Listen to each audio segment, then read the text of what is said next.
Présenter Sauvage, qui est donc, comme tu l'as dit, un témoignage initiatique. Il est sorti il y a quelques jours seulement. Moi, je suis nantaise et là, je suis venue à Paris pour le présenter pour plusieurs séances de dédicace. D'accord. Quelle idée d'avoir se mettre à faire un livre au lieu de faire comme tout le monde, écrire sur les réseaux sociaux, raconter sa vie, mettre des images, des photos. Je le fais aussi avec parcimonie, mais effectivement, quand j'ai choisi d'aller au bout de cette aventure, j'ai commencé par arrêter d'écrire sur les réseaux et le temps que je gagnais, je l'ai mis dans ce livre. Et c'est un rêve d'adolescent, je dirais. Un rêve qui était à la fois comme un mirage, donc je me disais que je ne ferais jamais, et en même temps quelque chose à l'intérieur de moi me disait que dans cette existence, ça faisait partie de ce que j'avais à laisser. Et donc c'est un livre autobiographique et qui a la particularité d'être magique, puisqu'il il permet au lecteur de cheminer spirituellement et de découvrir des clés de développement personnel. On va le découvrir tout ça ensemble, justement, ton livre entièrement et ses idées à l'intérieur. C'est pas un risque d'abord de faire un livre, de sortir un livre de nos jours alors que maintenant tout est numérique? Alors, il est aussi en format numérique. Ouais. Et effectivement, comme je suis dans un art de vie minimaliste, je me suis posé la question. Et je trouve que c'est quand même le rapport à l'objet est aussi thérapeutique que la lecture, en l'occurrence, qui se trouve dans ce livre. Donc, mais autoproductrice aussi, c'est ça? Comment? Autoproductrice? C'est ça, c'est une auto-édition et une autodiffusion. Oui, j'ai porté ce projet. À bout de bras, toute seule, comme une grande femme, une grande maman. Ouais, une grande femme, je vais faire, même si j'ai des enfants. Une maman, j'ai vu aussi dans le livre. Oui, j'ai 3 enfants, effectivement, et puis donc je l'ai porté seule, et néanmoins, tout le long du chemin, finalement, il y a des amis qui me soutenaient, qui prenaient des nouvelles, les collaborateurs, graphistes, imprimeurs, parce que j'ai vraiment tout fait de A à Z et tout suivi. Je suis même allée à l'accouchement chez l'imprimeur. D'accord. Si je peux dire comme ça, et donc c'est important. T'en voulais vraiment, quoi. Tu voulais du bébé, tu voulais de ce bébé. C'est ça. Disons que quand je me lance dans un projet, j'aime bien viser humblement l'excellence de ce que je peux faire, en tout cas, mais proposer le meilleur. D'accord. Et ce livre, tes enfants, ils en pensent quoi exactement? Je pense que ils sont encore à l'école? Oui, ouais. ils ont 18, 13 et 8 ans. L'idéal serait évidemment de leur demander. Mon aîné, je pense que voilà, il m'a encouragé. Les 3 vraiment soutenu quand il y avait des moments un peu difficiles. Le petit, ça lui passe un peu au-dessus, mais il voit que sa maman va au bout de ses idées, donc c'est important. Il trouve intéressant? Et ma fille est très enjouée, enjouée. Lui, elle est déjà. Et, voilà. Elle a trouvé une vocation grâce à ça ou non? Alors l'écriture, j'ai vraiment pris conscience de à quel point l'écriture est importante pour moi, effectivement. Et je me suis révélée au travers de l'écriture. Je le fais déjà dans la danse et la musique parce que je suis aussi chanteuse et danseuse. Et là, dans l'écriture, c'est vraiment une aventure vraiment extraordinaire. D'accord, donc tu as pris conscience, c'est-à-dire par rapport à tes enfants, quand l'éducation scolaire, que l'écriture est importante, ou tu parles plus par rapport... De l'écriture comme vecteur d'expression de... Voilà, c'est plus ça en fait, oui. C'est se libérer, savoir se libérer, c'est ça, mais par l'écrit. Alors, en fait, j'avais déjà beaucoup travaillé sur moi. Parce que beaucoup, je reviens sur ce que je disais tout à l'heure, beaucoup le font sur les réseaux sociaux. Effectivement, et c'est pas la même démarche, parce que pour écrire un ouvrage, là, il y a à peu près 280 pages, qui se lisent néanmoins très bien. Mais pour écrire 280 pages, on est obligé de descendre dans nos profondeurs. On est obligé de trouver le fil conducteur qui va faire qu'on emmène le lecteur dans ce voyage intérieur. Parce que c'est long. Et avec à la fois du relief, de la profondeur, mais aussi de la légèreté et du fun. Et donc c'est pas du tout la même démarche. Et pour autant, écrire des articles sur les réseaux sociaux, ça a été pour moi un exercice aussi au début pour trouver ma plume. Est-ce qu'on pourrait dire que écrire un livre, c'est exactement comme si on réalisait un film? Alors c'est plutôt chouette que tu me demandes ça, parce que je l'ai pensé, alors moi j'ai jamais réalisé de film, je m'intéresse à la vidéo et c'est mon prochain rêve, donc c'est d'adapter Sauvage en film. Et effectivement, quand j'ai écrit, je l'ai pensé comme étant un film. Donc dans la manière dont sont imbriqués les événements, donc plus ou moins lourds, légers, etc. J'avais bien sûr les décors, les environnements, les personnages. Donc je dirais que c'est similaire parce qu'on parle aussi de storytelling en fait. Le storytelling, c'est l'art de délivrer une histoire et finalement on utilise les mêmes techniques que ce soit à l'oral, à l'écrit ou pour un film, pour un scénario, pour un script. Sachant que les plus grands films ont été réalisés grâce aux plus grands auteurs et aux plus grands livres. On va pas les Harry Potter, toutes les sessions, il y en a eu plein comme ça qui sont sortis il y a plus de 20 ans même. Et puis depuis, c'est venu des grandes histoires cinématographiques. On va reprendre sur ton livre, si tu veux bien. Le début de ton livre parle de quoi exactement? Ça parle de toi profondément? Alors, tout mon livre parle de moi profondément, mais toujours dans l'intention de servir le lecteur. Ça veut dire que j'ai sélectionné les épreuves, les expériences qui montrent de comment on peut passer de très pragmatique à ce que j'appelle pragmistique. Du 0 à 10. Comment? Du 0 à 10, c'est-à-dire que d'être très bas dans son moral et puis d'un coup remonter. C'est ça, et puis aussi à la fois d'être très terre à terre, comme beaucoup de gens disent, et à la fois on peut s'ouvrir à autre chose en fait. Et finalement, c'est ce livre autobiographique, c'est le chemin de ma transformation. Qu'est-ce qui a fait qu'un jour ma vie se transforme, que je me transforme de l'intérieur et que j'ai d'autres perceptions, que je développe aussi des talents et des pouvoirs qui, c'est ma conviction, sommeille en chaque être. Donc l'intention de ce livre, c'est vraiment de se faire instrument d'évolution et de développement pour le lecteur. J'ai réalisé beaucoup de mes rêves et aujourd'hui, au travers de ce livre, j'ai envie de partager ça, ces connaissances. D'accord, cette expérience. J'ai l'impression en t'écoutant que... je dirais comme ça, c'est la transition on aime bien dire l'âge de la quarantaine. Il y a la transition de l'âge de la quarantaine, on renaît de nos expériences et de nos malheurs et du passé. Et j'ai l'impression que c'est ce que tu vis toi actuellement. Alors c'est une vraie renaissance, effectivement, il y a 5 ans. Donc des événements successifs qui sont venus... C'était la quarantaine aussi, non? On va pas dire ton âge, mais c'était à peu près...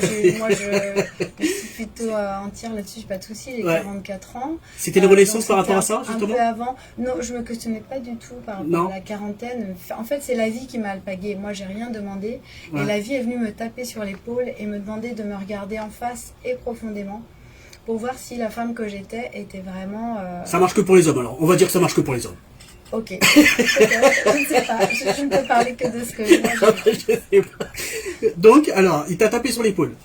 Donc elle t'a tapé, parce que la vie, c'est une femme.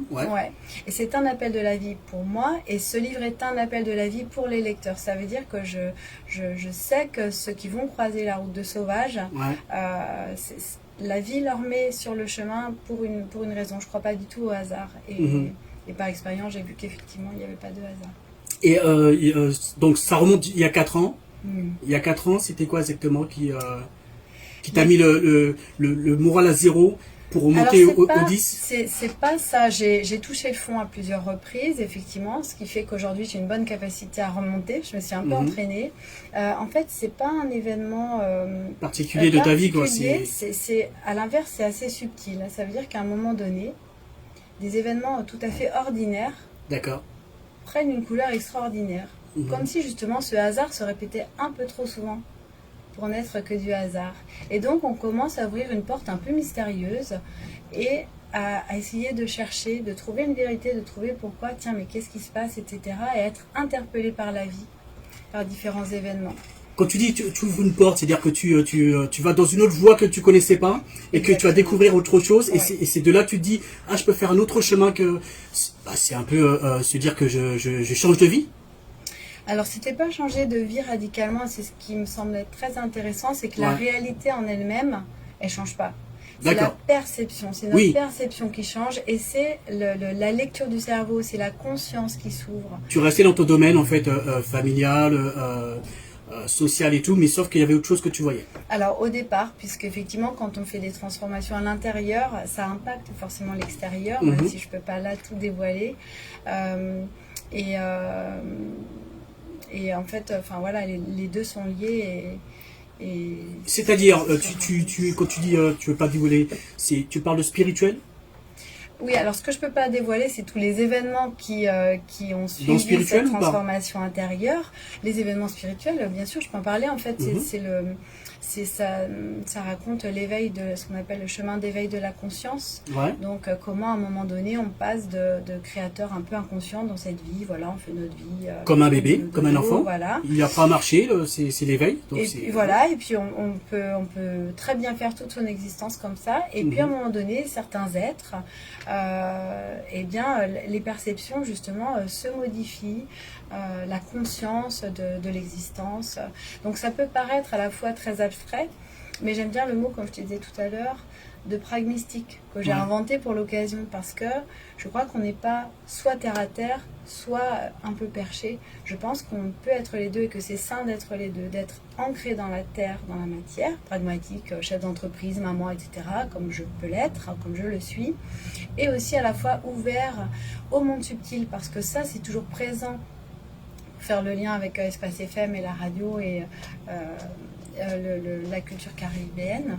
En fait, on a voilà, des cultures d'ancêtres très ancrées qui sont encore en lien avec la nature, les éléments, les esprits. Oui, bien sûr. Et en fait, c'est cette reconnexion à ça. D'accord.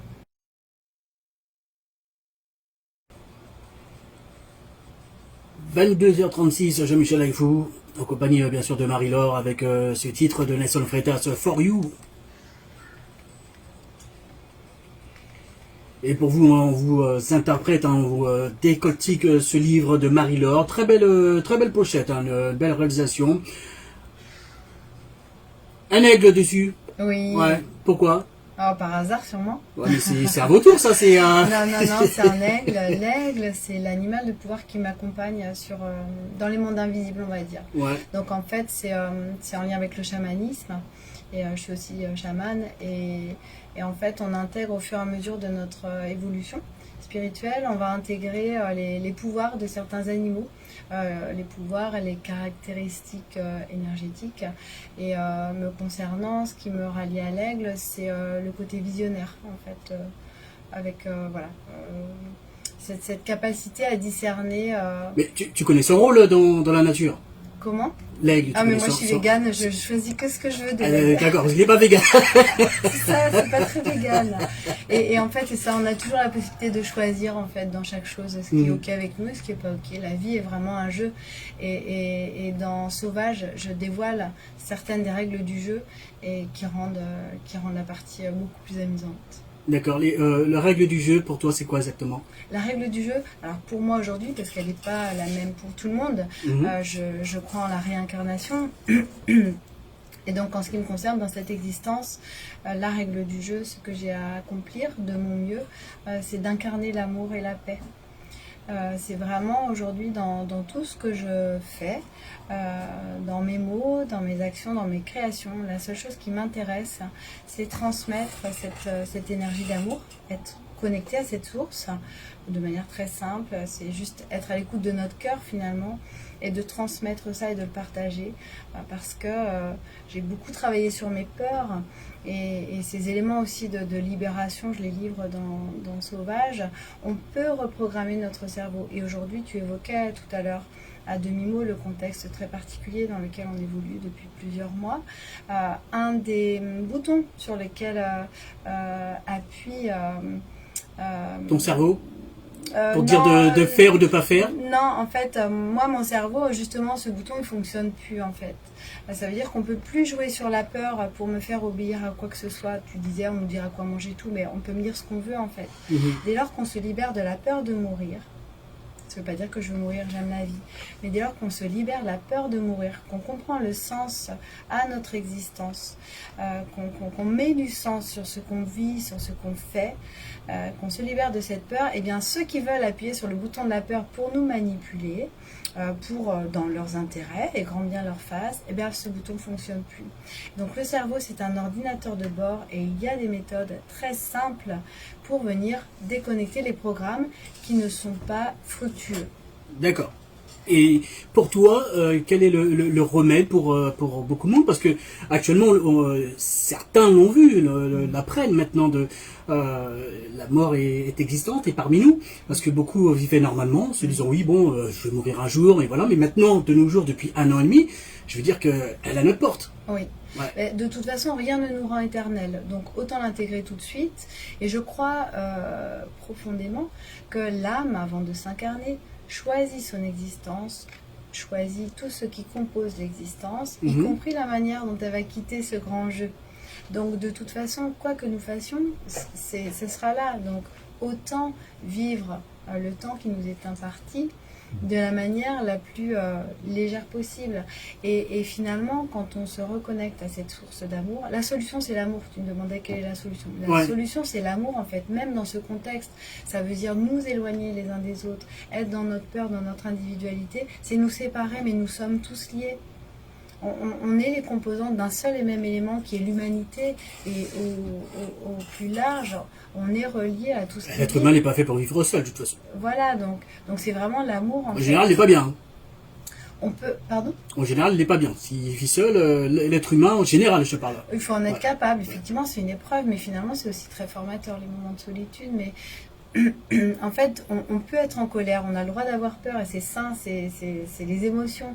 Mais l'idée est vraiment de mettre l'amour sur tout, et c'est ce qui soigne. C'est un livre thérapeutique. Si tel est le souhait du lecteur, alors il pourra venir à la rencontre de son être profond. Et on peut avoir peur, mais le vivre en conscience, avoir conscience qu'on est en train d'avoir peur et être juste OK avec cette expérience.